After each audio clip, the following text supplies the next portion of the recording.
Alright, for the instruction to install AutoCAD, you must first log into Mail.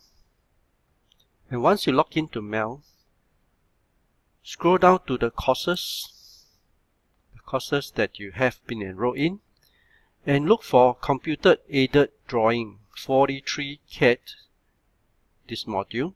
Click on it, and you will come to the welcome page. Our welcome page has certain instruction given to you, and more importantly is to zoom in on this about installing AutoCAD 2017 or 2018 window version on your computer, and follow the instruction that is given so that you can install the AutoCAD software.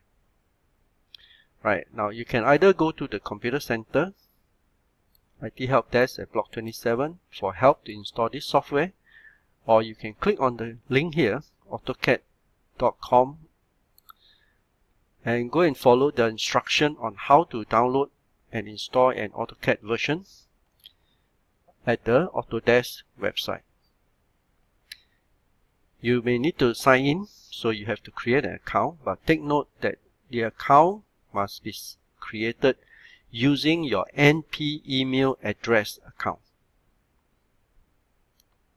You need to create that. That's because only recognized students are given a soft copy free for 3 years.